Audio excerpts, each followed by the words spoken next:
In the bottom right, in the upper left, starting location, we have our Protoss player. Very tricky. What will he do this time? He is Master Wongjin starts flying.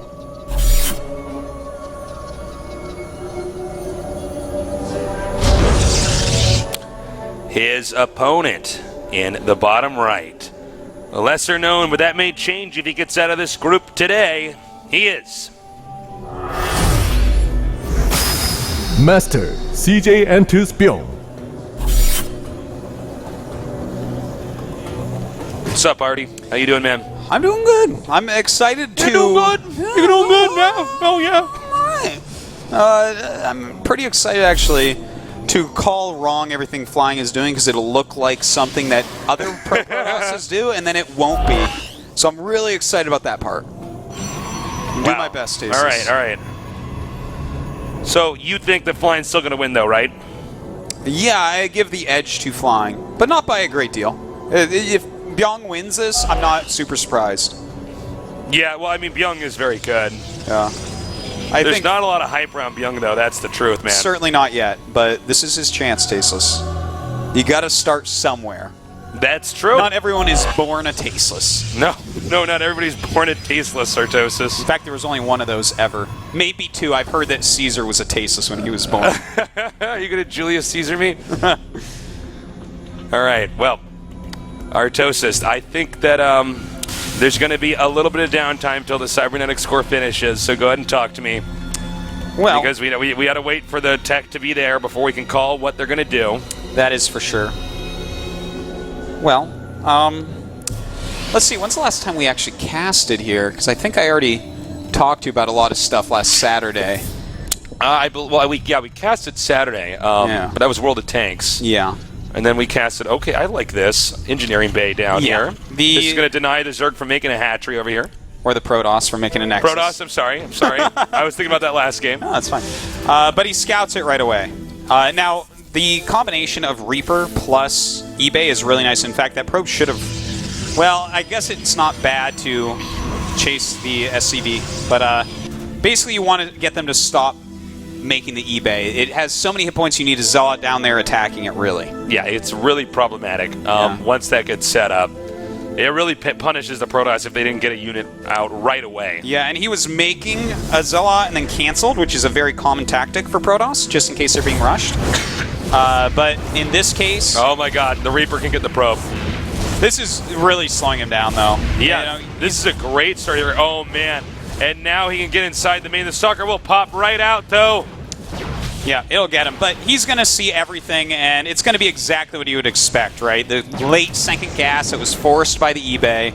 It's a solid strategy. And in fact, the fact that Bbyong lost that Reaper, I'm a little bit surprised. I thought he was going to leave the base with it. I don't normally see a Stalker kill a Reaper. I know. The Reaper's a little bit that quicker. Yeah.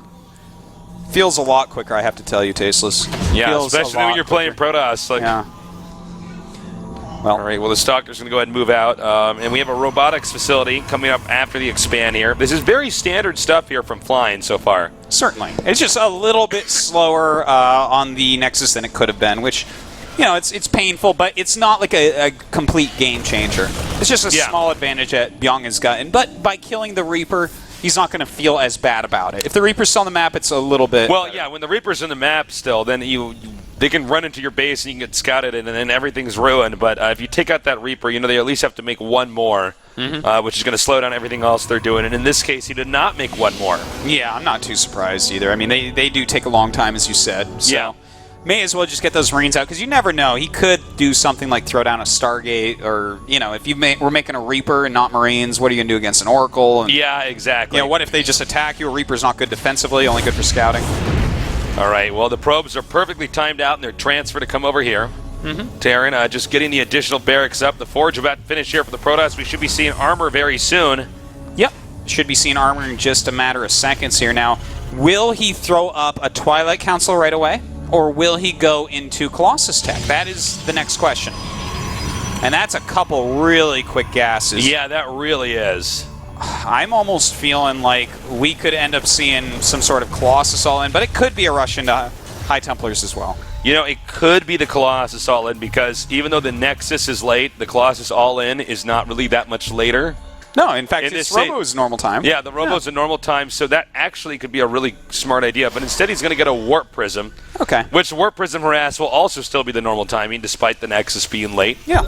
Yeah, that's pretty normal in that. But normally when you get a Warp Prism right now, you've already started your Twilight Council because it combos well with, you know, harassing their base with some Zealots that you're going to have charge on, and you're going up into Templar tech. Yeah. It normally combos well together, but he hasn't chosen an actual tech route, and this is flying for you. Like, this is, I could tell you the build order by heart, and this isn't it. This is a little bit later on that Twilight for sure. a little bit later. And I wonder if that was just a mistake, because it's not like he didn't have the money. Look at his gas bank at 300. That's weird. You know, his tempo has been messed up a little bit with that Certainly. Nexus being put down. And you'd be surprised how often when we see something like this mess up their timing early on, they'll make two of the same buildings sometimes, or, you know, things will just start coming out late and missing pylons. Yeah. It's actually much more common than you'd realize. You know, I think that you just nailed it, Tasteless, because everything else in the build has lined up pretty well with what you want to do with even you know, getting some additional gates and all that. So I don't know, I guess we'll end up seeing. But right now for Bbyong,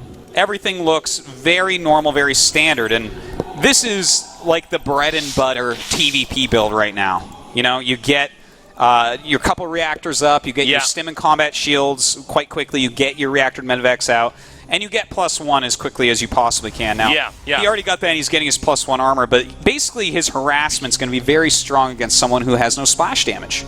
Yeah, that's a very good observation. So if you guys want to steal a build at home, the Terran build, even down to the engineering bay, is actually very good. Yeah. Yeah, especially when you get higher ranks. Mm-hmm. Okay, so we actually have 4 gates on the way, which is pretty standard flying as well.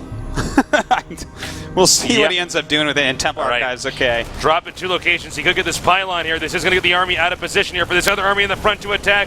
And boosting out of there. And targeting down the Nexus. It's getting lower, lower, lower, lower. Losing shields now, being microed away. It's now getting lower because he's going to take it. Oh, my God. And that is a terrible loss for flying. You know, that's terrible loss. That's not supposed to happen, guys, when you're Protoss on 2 bases. Between that, scouting the number of gates, and the the Templar Archives, Bbyong should be able to take this game. This looks like a ladder game with people in different leagues. Yes. Where he's like, well, I'll just drop this scrub in 2 different places, and there's no way he'll be able to know what to do. That's well said, Tasteless. In the meantime, how much damage did that drop actually do? Flying did kill 10 SCVs. Okay, so we caught the tail end of that. But yeah, that shouldn't be enough, though, because killing Nexus is worth way, way more. Yeah, yeah. This is a really unbelievably sloppy right there. Yeah, you mean from Bbyong?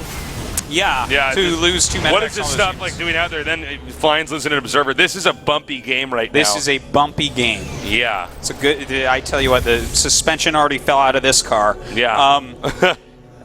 This. What do you do here? Nice as one. You like that one? Yeah. No, but yeah. Yeah, you do. Don't even pretend. You're trying to act cool because we have an audience. Stop it, Tasteless. But yeah, this is like. The thing is, if you're on Colossus tech, you might have a better chance of holding off whatever's to come. That's true. With the Colossus range and everything else, you can actually end up covering more places. Yet this is what he has is like a more scrappy army that you want to be more even. Twilight tech, you want to be more even. Oh, that's bad. Well, I don't. Poor Flying. What does he do here? Here's the thing. It's so unforgivable, right? He has an observer. If you see 2 tech labs on 2 barracks with a 3rd barracks to the reactor, and you see an eBay that's upgrading, and you see the reactor at Starport, you know that they're hitting you in 2 locations. So when you send your entire army up to deal with a little drop that's going after a pylon and not even your probes, like whoa, it's a bit unforgivable for him. As you can see here, Flying is just in shambles right now. Now, this shouldn't do that much. Oh my god, is he going to get that Templar? Not quite. Surprised he didn't actually throw I'm actually surprised Bbyong is even attacking this much now. He's like already ahead, you know? I will agree with you completely on that one. All right, cool. When your opponent is sitting in his base because you killed his second base and you have a third base, you don't really need to drop. You could chill out then and just defend. Okay, him crushing drops is how he wants to come back. Yeah, he wants to have a few drops that are miscalculated, which he then picks off. So, well, see, there's one right there. These aren't really doing any damage, so definitely would be a bit better for Bbyong to sit back, maybe keep a little force outside of Flying's base and like kite back against incoming attacks, or maybe keep a medevac to the side and go into drop when the army leaves, things like that. Yeah. But what we're seeing right here is he lost a lot of medevac energy. I like what you just said. I want to echo that. Yeah, you could get your whole army into a few medevacs and just wait for them to leave. Yeah. You go back in there, drop, and then they have to turn around, you pick back up and leave. You've already done some damage, but this kind of guerrilla harass right now. Pronass doesn't even have enough to make it hard to defend all this right now. Yeah. A medevac full of units is pretty expensive. That's 10 supply, you know? And all right, here we go. He's giving them here. Hellbat drop here. Now this is a good idea. Don't know if it's going to end up working. I do like this little harassment as well. Nice drop. He needs to keep killing those zealots. He's actually turning around. I don't understand that. He's got to be really careful about that.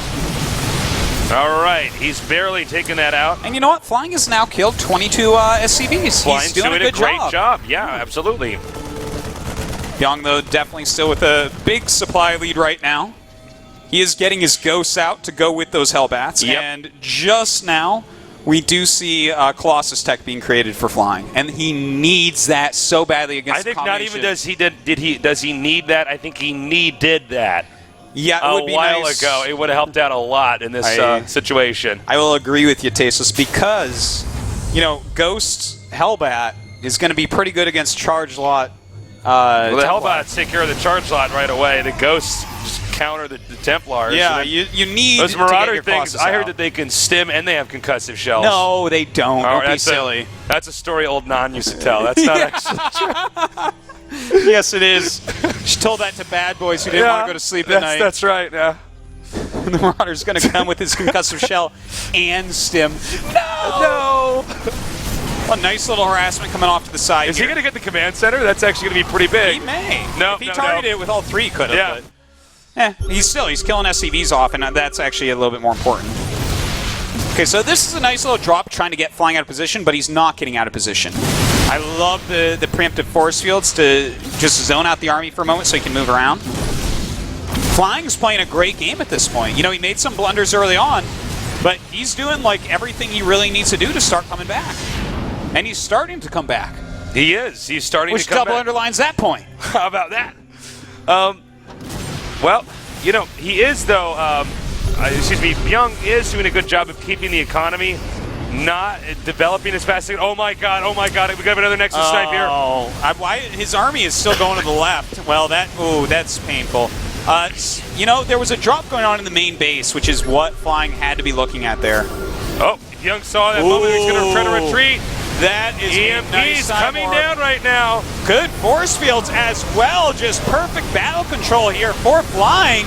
But thing is, he might not have enough. Yeah, there's 2 Immortals here. In fact, no, I'm wrong. 2 Immortals is just not enough. They were hitting the Ghost quite a bit as well. That's too bad. Bad control there. Flying. I think he might be losing the 73 to his opponent with a 100 supply lead over him. Yeah, you know what? The multitasking really got to Flying this game.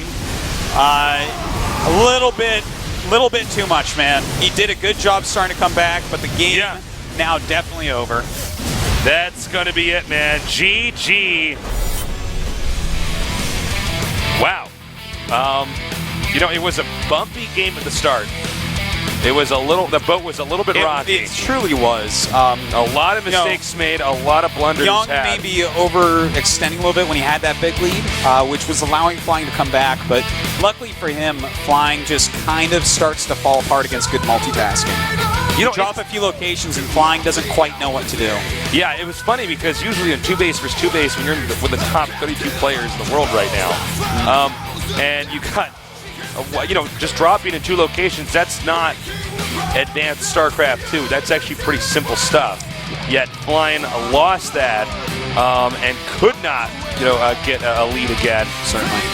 And that was that. Well, that means that we're going to have a TVT between Innovation and Bbyong. The winner's match. Yeah, and in the meantime, we're going to have Flying actually go down and play his bizarre brand of Protoss vs. Zerg against Savage. That's going to be fun to cast. Yeah, that's going to be a good one, I think. We're going to take a quick little break. When we get back, we're going to have more StarCraft 2 action for you here at the GOMTV.net.